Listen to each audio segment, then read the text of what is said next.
وحده لا شريك له وأشهد أن محمدا صلى الله عليه وآله وسلم عبده ورسوله أما بعد. Inshallah, I think we have roughly 50 minutes, to round up so that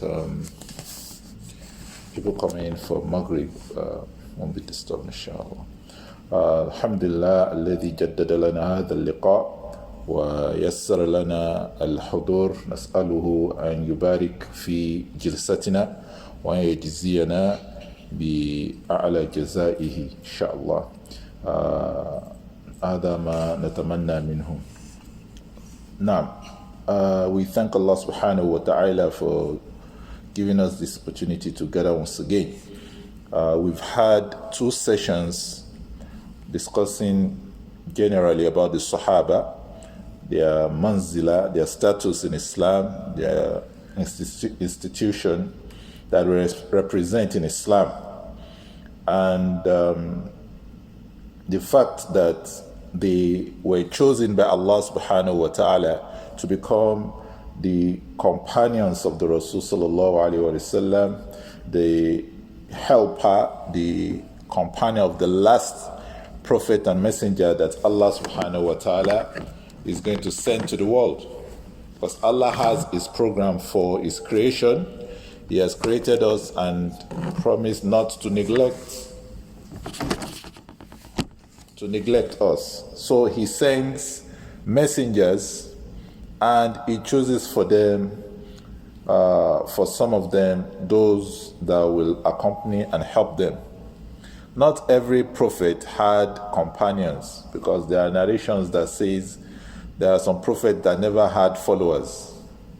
They came and they left this world without a single follower. Some had 1, some had 2, and the Rasul sallallahu alaihi wasallam said that he's hopeful that his ummah will be the largest group Yawm al-Qiyamah. We ask Allah subhanahu wa ta'ala to make us those who standing on that day will be easy, and one of those that will be admitted into the Jannah. Today, inshallah, we'll be moving to the first Sahaba, the first companion that we would like to discuss.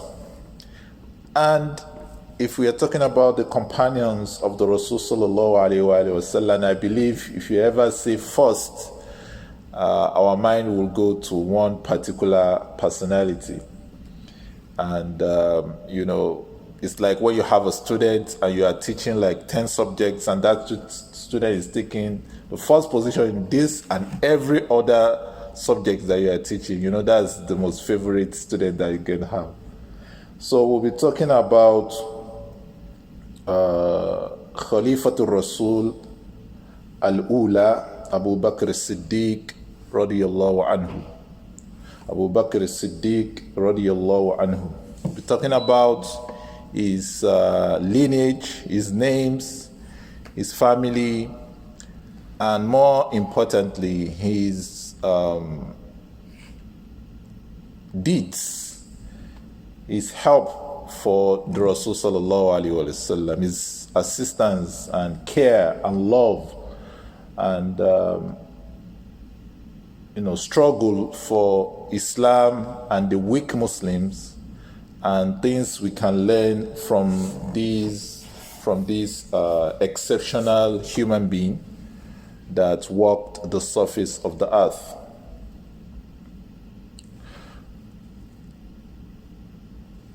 Abu Bakr As-Siddeeq. What's the name of Abu Bakr As-Siddeeq?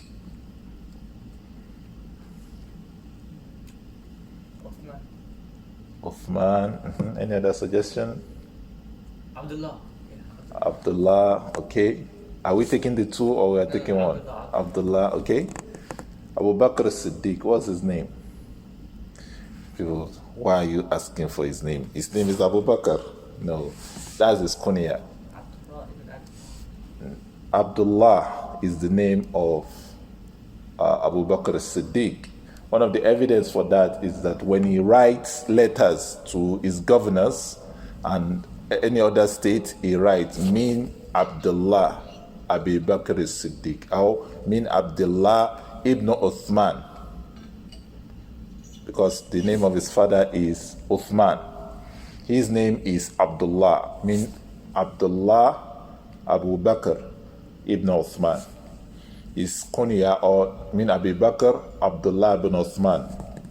So his name is Abdullah ibn Uthman ibn Amir ibn Amr ibn Ka'b ibn Sa'd ibn Taym ibn Murrah. That's the lineage of the line of or the lineage of Abu Bakr, or Abdullah ibn Uthman ibn Amir ibn Amr ibn Ka'b ibn Taym ibn Murrah.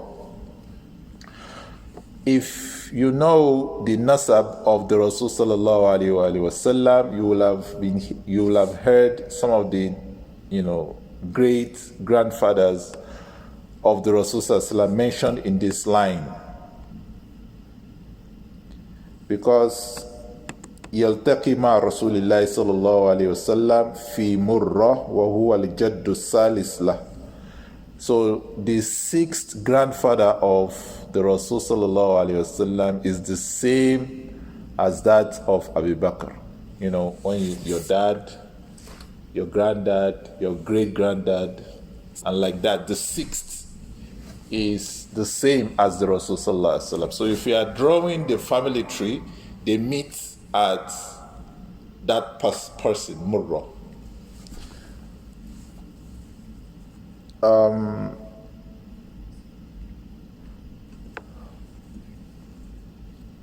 Abu Bakr is popularly called As-Siddeeq. Abu Bakr is popularly called As-Siddeeq. He also is popularly known as Al-Atiq. He's also popularly known as Al-Atiq. Let me ask, why was Abu Bakr named As-Siddeeq? Yes. When the Prophet ﷺ was telling everyone about Isra al Mi'raj, and then the people came to him, the Quraysh came to him telling him that this is what your Prophet is saying, and he said, if he said this, then this is true, because he believes the greatest things. طيب أحسن الله إليك. The Rasul sallallahu alaihi wasallam was made to do al-Isra wal-Mi'raj. He was raised and made to travel to Philistine, to Bayt al-Maqdis, or you say Masjid al-Aqsa, whatever we want to call it. And when he came back to tell his people, they belied him. And in order to mock him, they went to Abu Bakr As-Siddeeq. This is what your friend has said. Abu Bakr As-Siddeeq said, "Awa qala dhalik?" Qalu na'am. Qal sadaqa. He said, Abu Bakr just inquired, did he say so? Are you sure he said so? They said, yes. He said, sadaqa. He has said the truth. Without doubt. No doubt. Because Abu Bakr As-Siddeeq was a friend of the Rasul sallallahu alaihi wasallam before Islam. So he knew the personality of the Rasul sallallahu alaihi wasallam. The people call him Al-Amin. But when the truth came, they forgot that they used to call him that name. Do you understand? Because of his trustworthiness, truthfulness, and his justice. So the fact that he will not lie to them was part of the personality they knew about the Rasul sallallahu alaihi wasallam even before he was made a prophet. So Abu Bakr radiallahu anhu, which will lead me to a qissa about Abu Bakr As-Siddeeq. So when they told him that, he said, yes, that is true. I believe in him. So Siddiq is the one that trusts, is always truthful and, believe and consider as truth anything that is correct. He takes it without rumination, doubt, and which other people had, which the Rasul sallallahu alaihi wasallam said about Abu Bakr As-Siddeeq, which we are going to go to later. Abu Bakr As-Siddeeq is also called Al-Atiq there's a story about him that the mom, what's the name of the mom?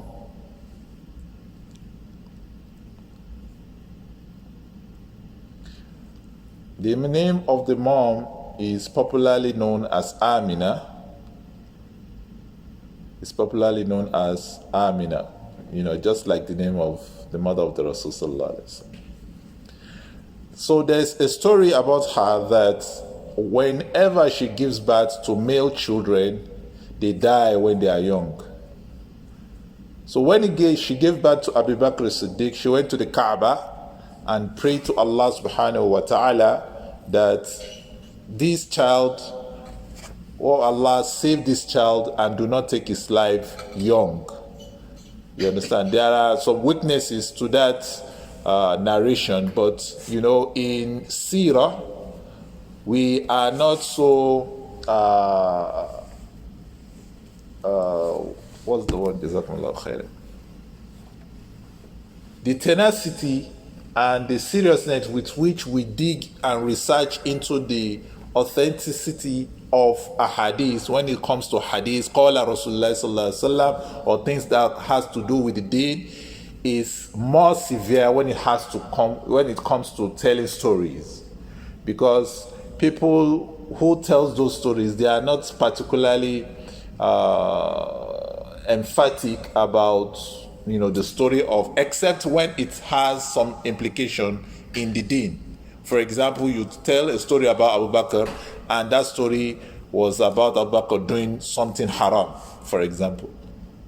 If the hadith is da'if, then there's no consideration for such a thing. But generally, the tenacity and the seriousness with which they dig into either hadith is sahih or da'if or maqbul or mardud, acceptable or non-acceptable, the degree is lesser when it comes to seerah. And that is why the Rasul they did that, because the Rasul said, hadithu min ahlil kitab wala haraj, that you can narrate stories from the ahlul kitab, there's no problem about it.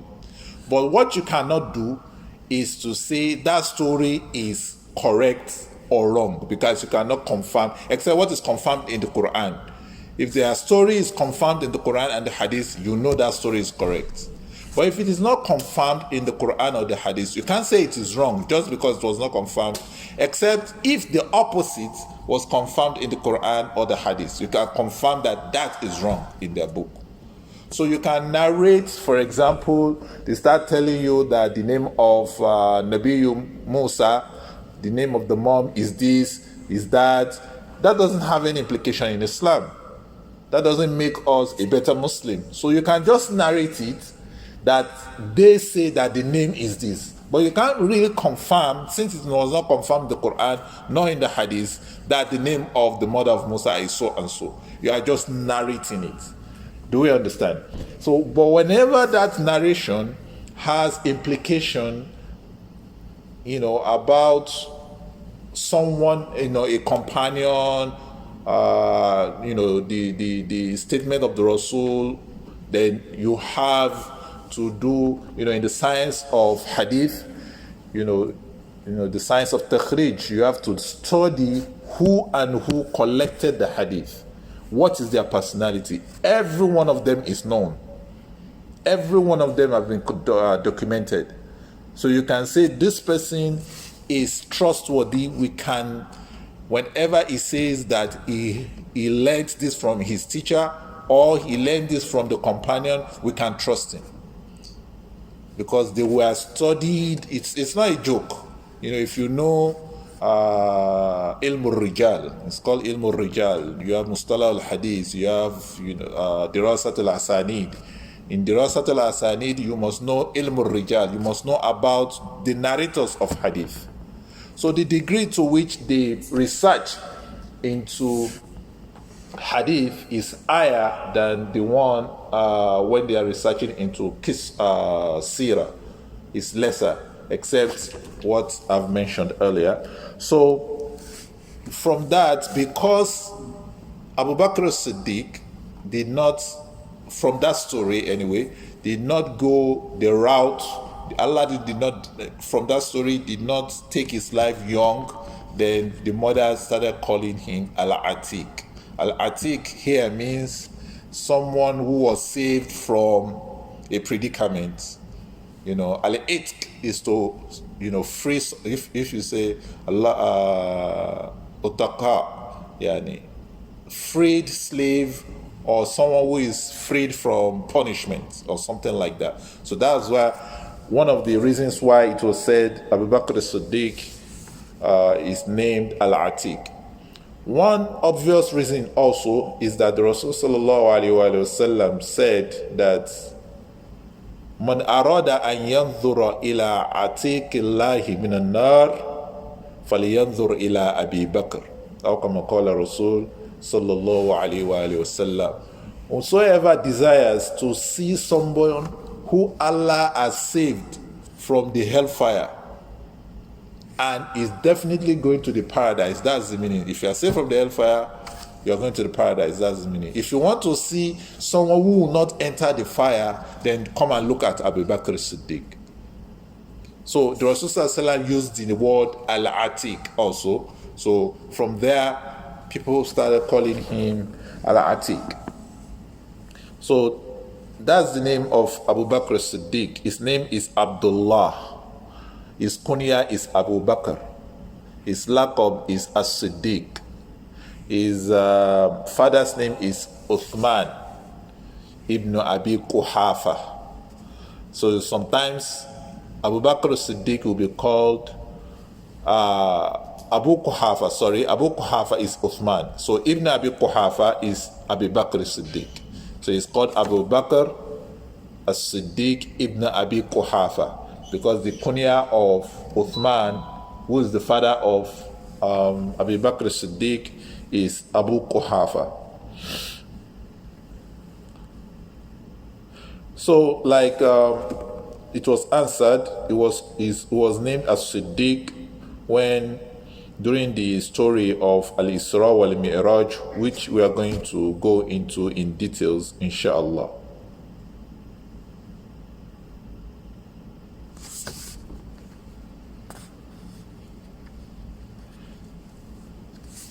Abu Bakr As-Siddeeq kana tajiran. He used to be a trader, and in the Mecca in those times, one of the most honorable profession you can have is to be a trader. The highest, in Mecca, people come and do Hajj in Jahiliyyah. Hajj was popular in Jahiliyyah also. So people bring their goods to Mecca. And Mecca was, flourishing because they entertain guests of the Kaaba, the Hujjaj, they give them drinks and things like that. So Abu Bakr As-Siddeeq had, a successful trade profession, that he travels. Sometimes he will go with his caravan, sometimes he will not go with his caravan. It was said that by the time the Risala, the message of Islam came, he had like 400,000 dirham. 400,000 dirham is in millions, if not billions of dollars now. Do we understand? So he was a very extremely rich person and was known to be one of the most generous of their time. تارة يسافر في تجارته وتارة لا يسافر، وقد سافر إلى الشام في تجارته في الإسلام، والتجارة كانت أشرف مكاسب قريش، وكان خيار أهل الأموال منهم أهل التجارة، وكانت العرب تعرفهم بالتجارة. So the noble Arab were distinguished by the fact that they were merchants, they were traders, mega merchants, and they were known for this. One of the stories of Abu Bakr As-Siddeeq was that when he went for, on one of his tours to Sham, one of the Yehudis or a Christian met him and asked him that, where do you come from? When Abu Bakr narrated his lineage, because Abu Bakr As-Siddeeq is one of the people, kana nasaban, someone who knows the lineage of people. So when you go to Abu Bakr As-Siddeeq, and after him, the person that was said to know the lineage of the Arab very well was Aisha, the daughter of Abu Bakr As-Siddeeq. Aisha, after his father, people go back to him. My name is this, blah, blah. He will tell you, you belong to this family. This is your grandfather, this is your great-grandfather, and the third one, and the fourth grandfather, and the fifth grandfather. So you belong to this family. You can link yourself through this person, things like that. It was sharaf, it was honor for them to know such a thing. So Abu Bakr As-Siddeeq told him that I'm from so and so. He asked, are you from? So when he said it, like we read, he noticed, that person noticed that he has mentioned the lineage of the Rasul Sallallahu Alaihi Wasallam with him. So he told him that a prophet will come from your people. So some scholars believe that Abu Bakr As-Siddeeq knew that a prophet is coming from the Arab, but he never knew. He knew he was a Quraysh, but he never knew whose personality it will be. And Abu Bakr As-Siddeeq never prostrated for a sonam. Abu Bakr As-Siddeeq, during Jahiliyyah, never worshipped an idol. The father, that is Uthman, one day called Abu Bakr As-Siddeeq and told him, I have brought home your idol. This is your own idol that you worship. You know, everyone has idols, and the family will have another idol, and the clan will have another one, then the community will have, and the bigger the community, like that. That's why, you know, some of them have, for every day, a different idol is worshipped, you know, for one thing or the other. So when he came and told Abu Bakr, this is the idol that you'll be worshipping, Abu Bakr looked at the idol. He said he went somewhere, you know, in the house and came back and sat before the idol and asked, Ana ja'i at'imni. I'm right now I'm very hungry, feed me. That I need clothes, give me clothes. He started asking the idol. When the idol could not respond, he said, look at what, I can't worship this kind of a thing. So from young age, Allah has purified his heart, just like the Rasul Sallallahu Alaihi Wasallam. The Rasul Sallallahu Alaihi Wasallam also never worshipped idol before Islam. So Abu Bakr As-Siddeeq, like some other, you know, companions to like that, you know, some of them did not believe in the belief of the Quraysh, in the belief of the Arab, for even though they never knew Allah, but they were like, these idols can't, we are the one even feeding them, I mean, taking care of them. We dust them, we buy them, sometimes we even eat them if they are made from edible materials. So some of them had that deep thinking that worship of idol is not the correct religion to follow. What was the status of Abu Bakr As-Siddeeq before Islam? كان أبو بكر الصديق رضي الله عنه معظما في قريش محببا مؤلفا خبيرا بأنساب العرب وأيامهم. Abu Bakr As-Siddeeq was a noble person among the Quraysh before Islam. Someone people return to when they have issue of discussion, you know, the highest ranking Quraysh. Abu Bakr As-Siddeeq will be someone who they will easily invite to come and sit in the committee, that this is, let's discuss about Makkah, let's discuss about our affairs. So he was a noble person among Muhabbaban, a beloved to all of people. Why? Because of his action. He was a very generous person. We are going to quote a hadith that will emphasize that. And like we said earlier, it was Khabir bi Ansab al-Arab. He was very knowledgeable about the progeny or the line, the lineage of the Arab. وَكَانُوا يَأْلَفُونَهُ أو يَأْلَفُونَهُ لِمَقَاصِدِ التِّجَارَةِ وَلِعِلْمِهِ بِإِحْسَانِهِ. He was someone who people returned to go back to always surround because of his, wealth from trade, and also because of what they know of his generosity. So the poor will always, be around him because they know he's going to help them, fulfill their needs. In Sahih Bukhari, Aisha radiyallahu anha قالت, she said, لما ابتلي المسلمون خرج أبو بكر الصديق مهاجرا نحو أرض الحبشة حتى بلغ برق الغمار لقيه ابن الدغنة أو ابن الدغنة أو ابن الدغنة. In order to emphasize the fact that Abu Bakr As-Siddeeq was a very generous person, when the Muslims were being tortured in Mecca, he decided to make hijrah to Habasha, because the storyline showed that it was heading towards Habasha. So when he was going, a personality, one of the Ashraf in-Nas in the Quraysh, one of the noble persons of Quraysh, the scholars, some of them say his name is Ibn Dughunna, some say it's Ibn Dagina, met him on the way and inquired, where are you going, Abu Bakr? Where are you heading to? Abu Bakr As-Siddeeq told him that أخرجني قومي فأريد أن أسيح في الأرض أعبد ربي. My people, have chased me out of my land. They have exited me from the land, and I'm looking for a place to worship my God.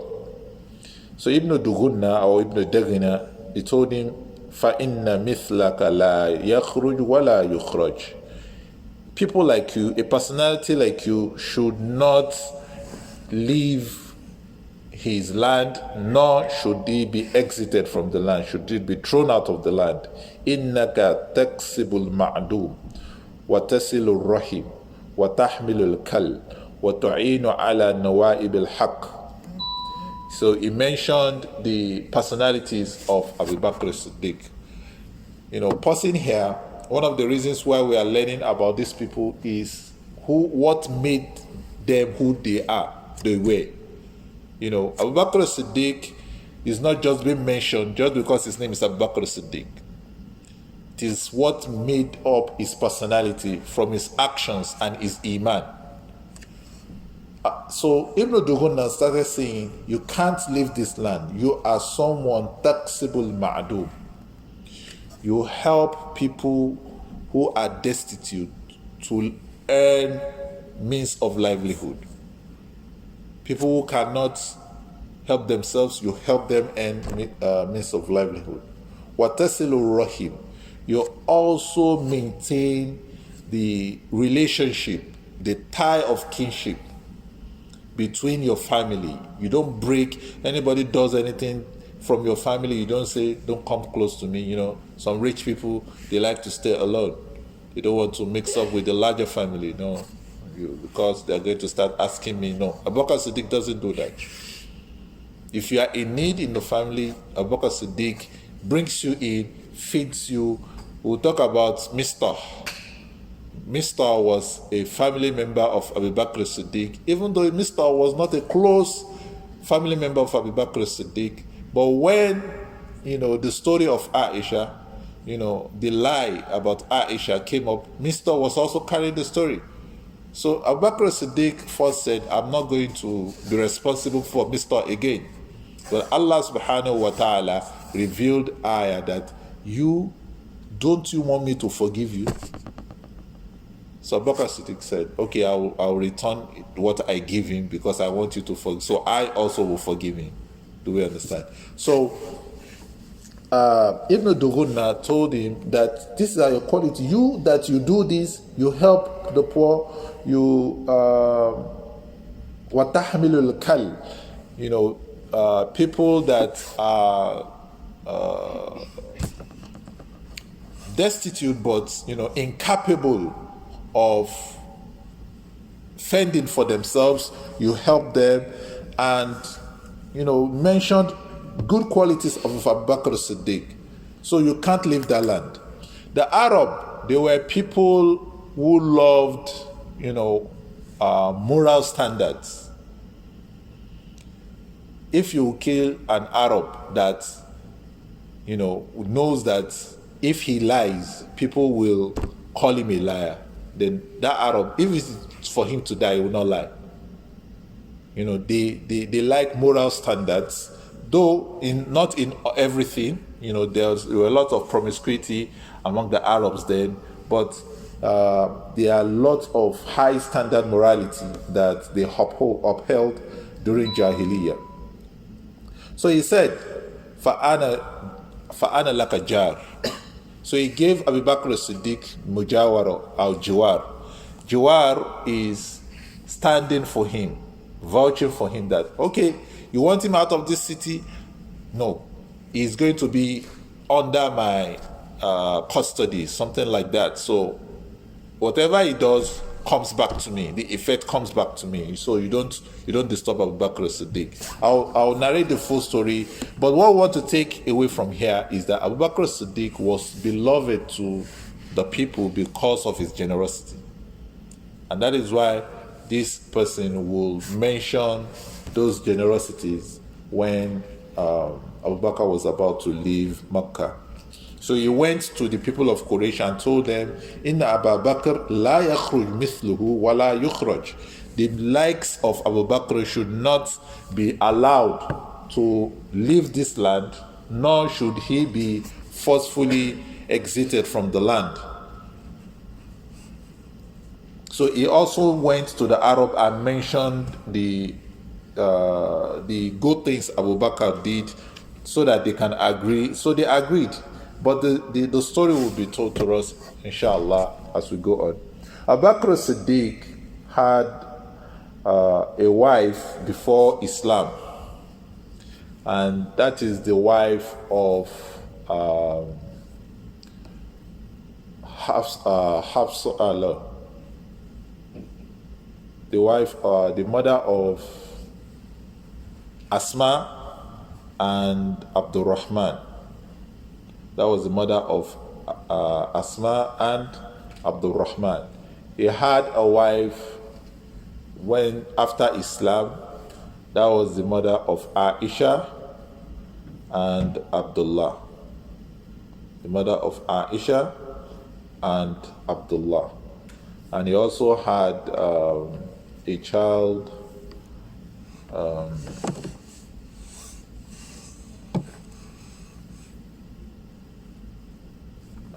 He had other two children. I've forgotten the name. I'll get it for us, Afwan. So Abu Bakr As-Siddeeq was the father of Aisha. We know that. And Asma. But Asma and Aisha are not from the same mother. Asma and Aisha were not from the same mother, but they were the daughters of Abu Bakr As-Siddeeq.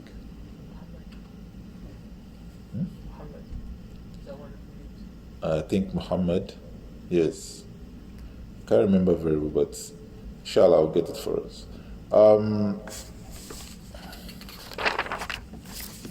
Abu Bakr As-Siddeeq is generally considered as the first man that accepted Islam. When the Risala came to the Rasul sallallahu alaihi wasallam, the first human being that accepted Islam from the hands of the Rasul sallallahu alaihi wasallam was who? Khadija bint Khuwaylid. Khadija bint Khuwaylid. Who is Khadija bint Khuwaylid? The first wife of the Rasul sallallahu alaihi wasallam. So, without doubting, she was the first that accepted. Ali was the first sharp young man that accepted, and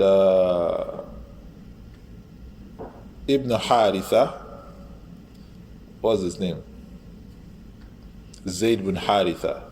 Zayd bin Haritha was the adopted child of the Rasul sallallahu alaihi wasallam, who people called Ibn Muhammad before Allah subhanahu wa ta'ala prohibited, adopting the name of the adopted child. You can adopt a child, but you can't adopt, that child cannot adopt your name. In the sense, if you say sense of adoption, okay, this child, I know it's not mine, but I'll take care of the child like my child. That's adoption one way or the other. But it's in real sense of adoption that the child will now take after your name, no. That was prohibited, promulgated by by Allah in Surah Al-Ahzab. So all these three, Khadija, Ali, and Zayd, where they belong to the household of the Rasul sallallahu alaihi wasallam. The first person that did not belong to the household of the Rasul sallallahu alaihi wasallam from among the men was Abu Bakr As-Siddeeq. Abu Bakr As-Siddeeq was the first. And when he became a Muslim, before the end of the week, Abu Bakr As-Siddeeq, in the hand of Abu Bakr As-Siddeeq, accepted Islam 6 amongst those of Ashar Mubasharina bil Jannah. Among the 10 that Allah subhanahu wa ta'ala have given certificate of the paradise, 6 of them accepted Islam from in the hand of Abu Bakr As-Siddeeq, except Umar. Umar took time. Abu Ubaidah, Sa'd bin Abi Waqqas, Abdul Rahman bin Auf, who else? Ashar Mubasharina bil Jannah. Abu Ubaidah ibn Jarrah, Sa'd bin Abi Waqqas, Abdul Rahman bin Auf, Abu Sa'id al-Khudri. No. لا ما اسمه. 6 of them, which is not, it's 6 of them accepted Islam in the hand of Abu Bakr. So right from the beginning, Abu Bakr Siddiq started da'wah. Immediately he accepted Islam, started talking to the big men of the Quraysh about the message of the Rasul sallallahu alaihi wasallam.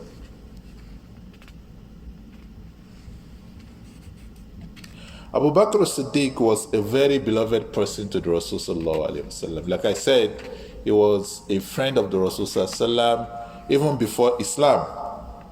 He was a friend of the Rasul sallallahu alaihi wasallam before Islam, and he loved the Rasul sallallahu alaihi wasallam, and the Rasul sallallahu alaihi wasallam loved him.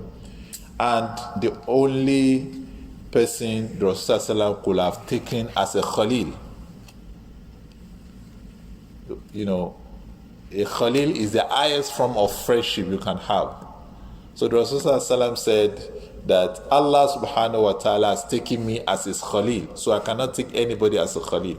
If I'm to take anybody as a Khalil, I will have taken Abu Bakr radiyallahu anhu as a Khalil. But you can take the Rasul, someone else can take the Rasul as a Khalil. The Rasul can't take anybody else as a Khalil because Allah has taken him as a Khalil. And that is why you always hear Abdul Rahman bin Sakhr. Who is Abdul Rahman bin Sakhr? Abdul Rahman bin Sakhr. You know him because I came from the backyard. That's why. Abu Huraira, that's his name. Abdul Rahman bin Sakhr. Abu Huraira will always call the Rasul Khalili. He is the one calling him Khalil. But Rasul would never call anybody a Khalil except Allah subhanahu wa ta'ala. So there are 2 Khalil of Allah. Who are they? Ibrahim alayhi salam and the Rasul sallallahu alayhi wa sallam. One of the narrations that showed the relationship between the Rasul sallallahu alayhi wa sallam and Abu Bakr. One day, Abu Bakr As-Siddeeq went to Umar, and during their discussion, they had a misunderstanding. And Abu Bakr As-Siddeeq said something to Umar, and Umar became angered. He was angry at the comments of Abu Bakr As-Siddeeq. So, he dashed home. Abu Bakr As-Siddeeq regretted what he said and went after Umar radiallahu anhu. When he was reaching Umar, he said, "Forgive me, what I've said, pardon me." Umar refused and shut the door at the face of Abu Bakr As-Siddeeq. Abu Bakr As-Siddeeq rejected what happened and went to the Rasul sallallahu alaihi wasallam in order that the Rasul might pacify Umar. So when Abu Bakr As-Siddeeq came, the Rasul sallallahu told the companions sitting that this your friend has become, has been agitated by someone else. So he narrated what happened to the Rasul sallallahu alaihi wasallam. Because of the status of Abu Bakr As-Siddeeq before Allah and the Rasul sallallahu, the Rasul sallallahu became angry for Abu Bakr As-Siddeeq. In the narration of the Rasul sallallahu, he said, "Ma nafa'ani malun, ma nafa'ani malu Abu Bakr As-Siddeeq." There is no wealth that have benefited me in my mission to deliver Islam to people like the benefit I got from the wealth of Abu Bakr As-Siddeeq. You know what Abu Bakr As-Siddeeq did? He told Rasul sallallahu, my wealth, put your hand in it like, the same equal right to my wealth. If you just don't ask me, we are co-owner of my wealth. That was what Abu Bakr As-Siddeeq first gave to Rasul sallallahu. So you need to go here, you need to feed the poor, the people are being punished, Rasul sallallahu need to send things to them. He was pulling the resources from the wealth of Abu Bakr As-Siddeeq. This were, the attributes, the description of Abu Bakr As-Siddeeq. So when he told Rasul sallallahu what happened, Rasul sallallahu became angered by what Umar did. So Umar also regretted what he did. Anger, sometimes you will have taken actions, then when you calm down, you're like, oh, what did I do? So he went to the house of Abu Bakr As-Siddeeq and asked, Atharma Abu Bakr? Is Abu Bakr here? No. So he went to the Rasul sallallahu, because Abu Bakr As-Siddeeq, you can always predict where he is. He's always with the Rasul sallallahu. Kharajtu ana wa Abu Bakr wa Umar. Dakhaltu ana wa Abu Bakr wa Umar. That's what the Rasul sallallahu used to say. I came out, me, Abu Bakr and Umar. I came in, they will always be with the Rasul sallallahu. So he went to the Rasul sallallahu, and when he came, the Rasul sallallahu face had changed. When the Rasul sallallahu is angry, you will quickly notice because his eyes will be red. That's how it is described. Yani, ihmarrat wajhahu, or his face or his eyes. So he was angry with Umar radiyallahu anhu. So Umar was like, so he said, the Rasul sallallahu told them that, why do you people not leave Abu Bakr for me? When I came to you Makkans that I am the messenger of Allah, all of you said I have lied. Only Abu Bakr As-Siddeeq said I am saying the truth. I came to you with the message of Islam. Every one of you, even you Umar, all of you said you are a liar. Only Abu Bakr As-Siddeeq believed in me. Why don't you leave Abu Bakr for me? Why will you agitate Abu Bakr? It's not because the Rasul wants to be unjust to Umar, but when someone has attained a status, you don't treat that person like an ordinary person. Like our parents. They might do things that if someone else should do it to us, the way we react will be different. Someone, ordinary person that is not, revered to you, not a family member. But when your mom says something, you don't, flare up, you don't get mad and start saying things. This is your mom. She has a status that nobody can attain, that can be in that position. Nobody can be in the position of your dad. So you don't, Allah has made them who they are. So there's a form of reverence and respect you must have for them. So that's the institution. That was what the Rasul was teaching the Ummah, that Abu Bakr As-Siddeeq is not the person that will do something and say, please forgive me, you now shut the door on his face. You don't do that to someone like that. Because when everybody told the messenger that Allah subhanahu wa ta'ala sent to the world, when he came and said, I am the messenger of Allah, everyone said you're a liar except Abu Bakr As-Siddeeq, amongst all of you. That. So the Rasul established the status of Abu Bakr As-Siddeeq in the presence of the companions. So after that, nobody will touch Abu Bakr As-Siddeeq. After that, nobody will harm Abu Bakr As-Siddeeq except maybe the kuffar, and Allah subhanahu wa ta'ala, give them what they deserve. So Abu Bakr As-Siddeeq never doubted the Rasul sallallahu alaihi wasallam. One of the main characteristics of Abu Bakr As-Siddeeq is his love for the truth. Is his love for the truth.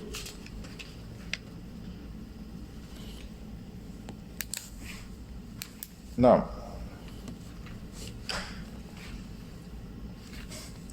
Ali radiallahu anhu was asked by, during his khilafah, that who is the strongest Muslim? Who is the strongest Muslim, among the companions? Who was the strongest? So, Ali said Abu Bakr As-Siddeeq. They were like, we expected you to say it is you. They told Ali that we expected you to say, because Ali was a warrior. Nobody fight Ali and defeat Ali. Ali was a big warrior, was a very brave warrior, smart and brave warrior. So we thought you would say it. So you said, no, it's Abu Bakr As-Siddeeq. There was a day the Rasulullah was at the Kaaba, and the Ashraf of Quraysh, the honorable men of Quraysh, gathered over him. Some of them beating him with slippers, some of them strangling, wrapping his clothes around his neck, and everyone beating him. Abu Bakr As-Siddeeq, when he heard that, ran from his house. And the way Ali described it was, he was making his way from the midst of the general, the people beating the Rasul. He was throwing, if he meets this one, he throw it to the side, meet this one, throw him to the side. And Abu Bakr was a very skinny person. From the description of Abu Bakr, he was not very tall, he was not very short, but he was strong. So when he got to the Rasul, he wrapped himself about the Rasul and was telling them, "Ataqtuluna rajulan an yaqula rabbi Allah." Do you want to kill a man? Why do you want to kill? Just because he says his Lord is Allah? Taqtuluna rajulan an yaqula rabbi Allah. Will you kill a man because he just said he never stole from you, he never cheated you, just because he said his Lord is Allah? So Abu Bakr As-Siddeeq, one of his characteristics was that he was a skinny person. He was not having, lumps of flesh on his body. He was, you would think he's a frail person, but he was described in this narration by Ali radiallahu anhu that he was a very strong person. After he accepted Islam, he was a generous person before Islam. He continued his generosity. He started preaching, and he started buying slaves. Because slaves and the poor people were accepting Islam in numbers. So, and they were being punished by their masters, they were being punished by their families. So one of the ways to ease, the problem was to do what? Was to buy slaves. Do we understand? So inshallah we'll be stopping here. We ask Allah subhanahu wa ta'ala to give us the understanding of what we have listened to and count it as part of our a'mal as-salihah. سبحانك اللهم وبحمدك أشهد أن لا إله إلا أنت أستغفرك. Inshallah we'll continue from here next week. Assalamu alaikum wa rahmatullahi wa barakatuh.